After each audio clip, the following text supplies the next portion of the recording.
The marvellous plan. George sat himself down at the table in the kitchen. He was shaking a little. Oh, how he hated Grandma. He really hated that horrible old witchy woman. And all of a sudden, he had a tremendous urge to do something about her. Something whooping. Something absolutely terrific. Terrific.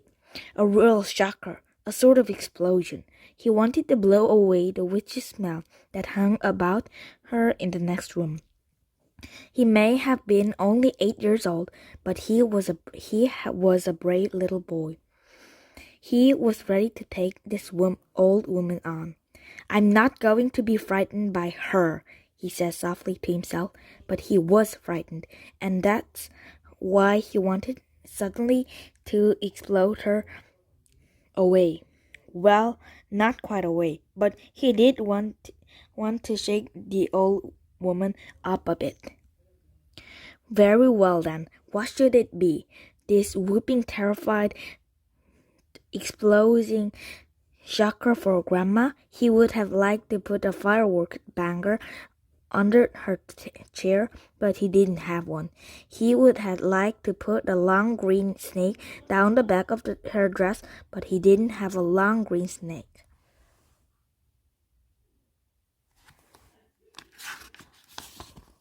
He would have liked to put six big black rats in the room with her and lock the door, but he didn't have 6 big black rats. As George sat there pondering this interesting problem, his eye fell upon the bottle of Grandma's brown medicine standing on the sideboard. Rotten stuff it seems to be. 4 times a day, a large spoonful of it was shoveled into her mouth, and it didn't do her the slightest bit of good. She was always just as horrid after she had it as she'd been before. The whole point of the medicine surely was to make a person better. If it didn't do that, then it was quite useless. So how? Thought George suddenly. Aha! Ha-hum. I know exactly what to do. I shall make her a new medicine, one that is so strong and so fierce and so fantastic it'll either cure her completely or blow off top of her head. I'll make her a magic medicine, a medicine no doctor in the world has ever made before. George looked at the kitchen clock. It said 5 past 10. There was nearly an hour left before Grandma's next dose was due at 11. Here we go then, cried George, jumping up from the table. A magic medicine it shall be. So, give me a bug and a jumping flea. Give me 2 snails and a lizard 3, and the slimy sugar from the sea, and the poisonous sting of the bumblebee, and the juice from the fruit of the jujube tree, and the pounding bone of the wombat's knee, and 100 other things as well, each with the rather nasty smell. I'll stir them up, I'll boil them long, a Mr. Tough, the Mr. Strong. Then, hi-ho, and down it goes. A nice big spoonful, hold your nose, just gulp it down, and have no fear. How do you like it, Granny dear?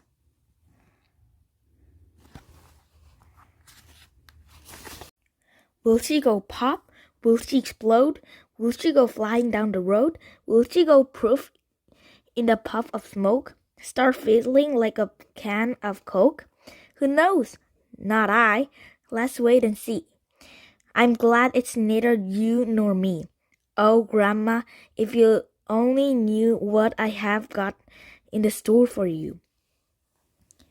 George begins to make the medicine. George took an enormous saucepan out of the cupboard and placed it on the kitchen table.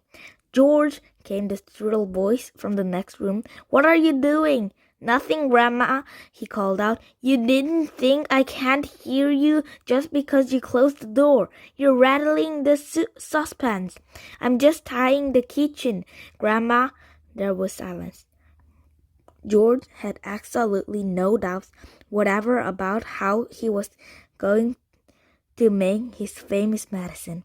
He wasn't going to fool about wondering whichever to put in a little bit of this or a little bit of that.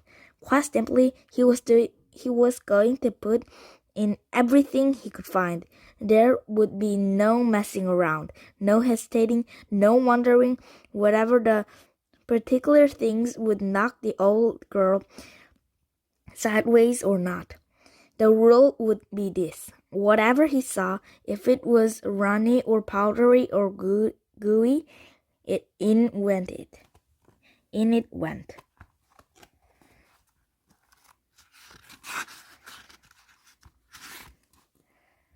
Nobody had ever made a medicine like that before. If it didn't actually care, Grandma, then it would anyway cause some exciting results. It would be worth watching. George decided to work his way around the various rooms one at a time and see what they had to offer. He would go first to the bathroom. There were always lots of funny things in the bathroom. So upstairs he went, carrying the enormous two-handled saucepan before him. In the bathroom, he gazed longingly at the famous and dreaded medicine cupboard. But he didn't go near it. It was the only thing in the entire house he was forbidden to touch. He had made solemn promise to his parents about this, and he wasn't going to break them. There were things in there, they had told him, that could actually kill a person, and although he was out to give Grandma a pretty fairly mouthful, he didn't really want that body on his hands. George put the saucepan on the floor and went to work. Number 1 was a bottle labeled Golden Gloss Hair Shampoo. He emptied it into the pan. "That ought to wash her tummy nice and clean," he said.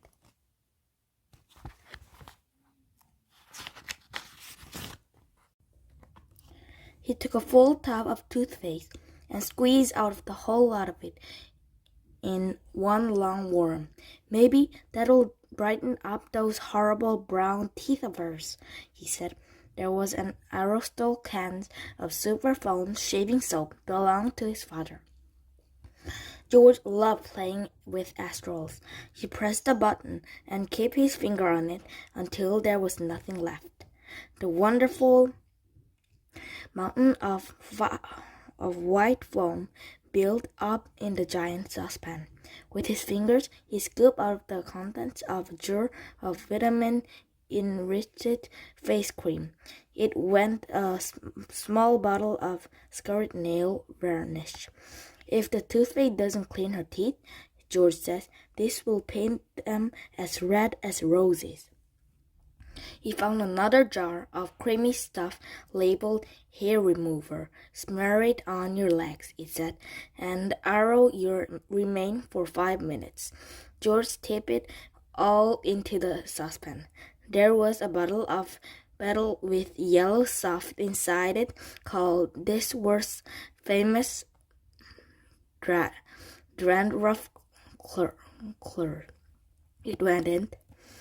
In it went. There was something called Brilliant for cleaning false teeth. It was a white powder. In that went too. He found another aerosol can. "Nevermore poking deodorant spray. Garden teeth," he says, "to keep away unpleasant body smells for a whole day. She could use plenty of that," George says, as he sprayed the entire canful into the saucepan. Liquid perfume. The next one was called. It was a big bottle. He hadn't the famous idea what it did to you, but he poured in it anyway. That, he thought, looking around him, was all from the bathroom. On his mother's dressing table in the bedroom, George found yet another lovely astral can. It was called Herja Hairset. Hold 12 inches away from the heads and spray lightly. He squirted the whole lot into the saucepan. He did enjoy squirting these astrals. There were a bottle of perfume called Flowers of Turnips. It smelled of old cheese. In it went, and into went a large round box of powder. It was called Pink Plaster. There was a powder puff on the top, and he knew what in as well for luck. He found a couple of lipsticks. He pulled the crispy red thing out of the little cases and added them to the mixture. The bedroom had nothing more to offer, so George carried the enormous saucepan downstairs again and trotted into the laundry room while the shelves were full of all kinds of household items. The first one he took down was a large box of super white for automatic washing machines. Dirt, he says, will disappear like magic.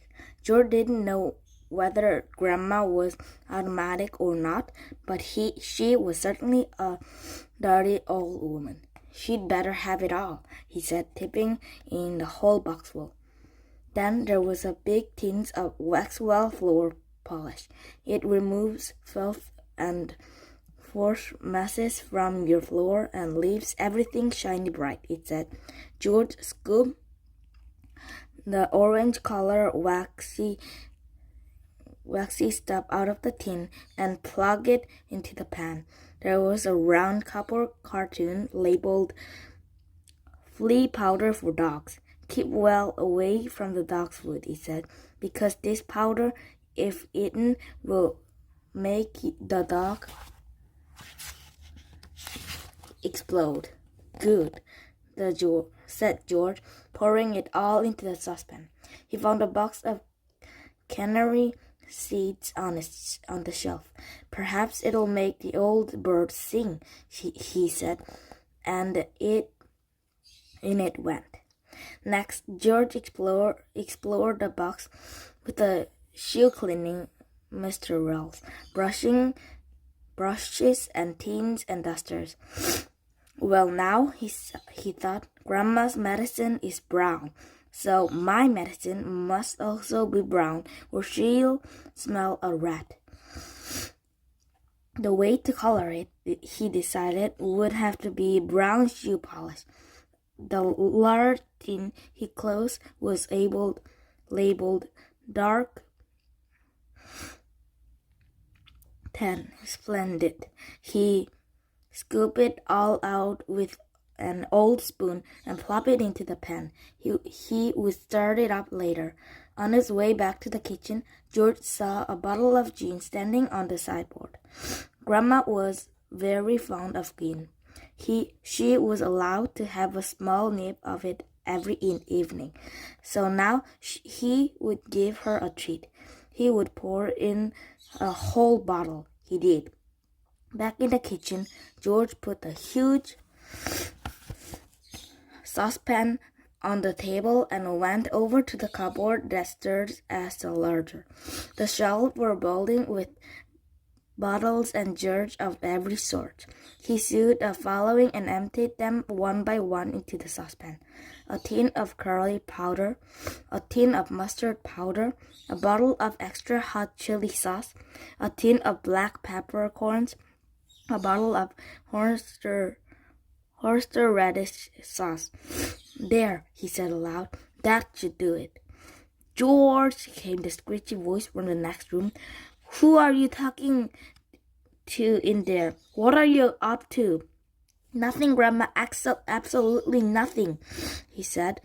He called back, "Is it time for my medicine yet?" "No, Grandma, not for about half an hour."